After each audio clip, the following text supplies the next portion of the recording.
புரட்சி தலைவர் டாக்டர் எம்ஜிஆர் அவர்கள் இருந்தபோது அவர் மறைவுக்கு பிறகு 87 இறுதியில் அவர் மறைவிற்கு பிறகு அவரது துணைவியார் திருமதி ஜானகி அம்மாள் முயற்சித்து கூட புரட்சி தலைவரின் ஆட்சியை தொடர்ந்து தமிழகத்திலே அவர்களால் காப்பாற்ற முடியவில்லை. ஆனால் அம்மா அவர்கள் மறைவிற்கு பிறகு இன்றைக்கு இந்த ஆட்சி தொடர்கிறது என்றால் அதற்கு காரணம் பெங்களூர் சிறையில் இருக்கின்ற நமது பொதுச் செயலாளர் தியாகத்தலைவி சின்னம்மா அவர்கள் தான் என்பது தமிழ்நாட்டு மக்கள் அனைவருக்கும் தெரியும். அவர் மாத்திரம் அன்றைக்கு நினைத்திருந்தால் அம்மா அவர்கள் மறைந்த அன்றே முதல்வராக இருக்க முடியும், அல்லது அவரது உறவினரான என்னை முதல்வராக்கி இருக்க முடியும். ஆனால் அம்மா அவர்கள் இருந்த பொழுது 2 முறை முதல்வராக இருந்த பன்னீர்செல்வமே இருந்துவிட்டு போகட்டும் என்று சொன்ன காரணத்தினால்தான் நமது திருப்போரூர் சட்டமன்ற உறுப்பினர் நமது அருமை சகோதரர் திரு கோதண்டபாணி உட்பட அனைவரும் அன்றைக்கு பன்னீர்செல்வத்தை முதல்வராக்கிறார்கள். பன்னீர்செல்வம் வழி தவறி சென்றதால், அவர் யாருக்கோ ஏஜென்டாக செயல்பட்டதால் அவரை ஆட்சியிலிருந்து இறக்குகின்ற, முதலமைச்சர் பொறுப்பிலிருந்து இறக்குகின்ற ஒரு முடிவை நாம் எடுக்க வேண்டிய சூழ்நிலை ஏற்பட்டது. அந்த நேரத்திலே நமது பொதுச்செயலாளரை நமது சட்டமன்ற உறுப்பினர்கள் அனைவரும் முதல்வராக்கினாலும் அவர் சிலர் செய்த சதியால் பெங்களூருக்கு சிறைக்கு செல்ல வேண்டிய சூழ்நிலை ஏற்பட்ட காரணத்தினால் அன்றைக்கு அவர் நினைத்திருந்தால் கூட என்னை முதல்வராக்கி இருக்க முடியும். ஆனால் அம்மா அவர்கள் அமைச்சரிடையே இருந்த திரு பழனிசாமி முதல்வராக இருக்கட்டும் என்று சொன்ன காரணத்தினால்தான் நமது அருமை சகோதரர் கோதண்டபாணி உட்பட அனைத்து சட்டமன்ற உறுப்பினர்களும் தேர்ந்தெடுத்தார்கள். அன்றைக்கு அவர் முதல்வராக அவரை தேர்ந்தெடுக்க காரணமாக இருந்த நமது சட்டமன்ற உறுப்பினர்களை, அதுவும் குறிப்பாக 18 பேரை இன்றைக்கு தகுதி நீக்கம் செய்திருக்கிறார்கள்.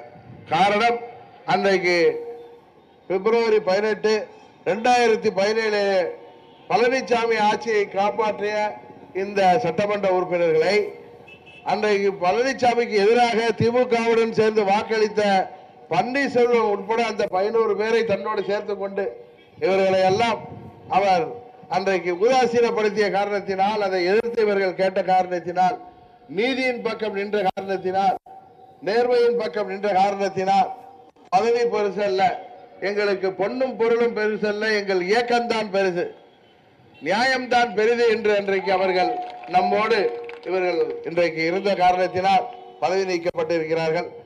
நீங்கள் தேர்வு செய்த சட்டமன்ற உறுப்பினரை இன்றைக்கு இந்த கொடுங்கோல் ஆட்சியாளர்கள் தன்னிச்சையாக அவர்களை பதவி நீக்கம் செய்திருக்கிறார்கள். பாராளுமன்ற பொது தேர்தலோடு நமது திருப்பூரிற்கும் சட்டமன்ற இடைத்தேர்தல் வர இருக்கிறது. பொன்னுக்கும் பொருளுக்கும் பதவிக்கும் அதிகாரத்திற்கும் ஆசைப்படாத நமது அருமை சகோதரர் கோதண்டபாணி அவர்களை மீண்டும் நீங்கள் நமது தொகுதியின் சட்டமன்ற உறுப்பினராக வெற்றி பெற செய்ய வேண்டும். காரணம், அவர் நல்லவர். அவர் நினைத்திருந்தால் இந்த ஆட்சியாளர்களுடன் இன்றைக்கு சேர்ந்து பொண்ணுக்காகவும் பொருளுக்காகவும் ஆட்சி அதிகாரத்திற்காகவும் அங்கே இருந்திருக்க முடியும். ஆனால் இயக்கத்தை காக்க வேண்டும் என்பதற்காக தனது பதவியை தியாகம் செய்தவர் தான் உண்மையான நமது தொகுதி மக்களின் தேவைக்காக அவர் பணியாற்ற முடியும் என்பதை உங்களுக்கு நினைவு கூறி, நமது பகுதியில் அம்மா அவர்கள் இருந்த பொழுது அறிவித்த திட்டங்களை எல்லாம் இவர்கள் கிடப்பிலே போட்டிருக்கிறார்கள்.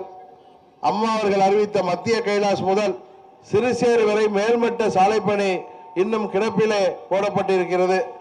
அதுபோல மாசடைந்துள்ள நமது நாவலூர் ஏரியை சிப்காட் வசமிருந்து மீட்டு மக்கள் குடிநீர் பிரச்சனையை தீர்க்க ஏரியில் கழிவுநீர் கலக்காமல் தடுத்து மீட்டெடுக்க வேண்டும் என்ற கோரிக்கையும், மீண்டும் அம்மா அவர்கள் ஆட்சி இங்கு அமைந்தவுடன் உங்களால் தேர்ந்தெடுக்கப்பட போகின்ற நமது சட்டமன்ற உறுப்பினர் நமது அருமை சகோதரர் திரு கோதண்டபாணி அவர்கள் நிச்சயம் அதை நிறைவேற்றி தருவார்கள் என்பதை இந்த நேரத்தில் உறுதியாக கூறிக்கொண்டு இங்கே வருகை புரிந்திருக்கின்ற உங்கள் அனைவருக்கும் எனது நன்றி கலந்த வணக்கத்தை கூறி விடைபெறுகிறேன். நன்றி, வணக்கம்.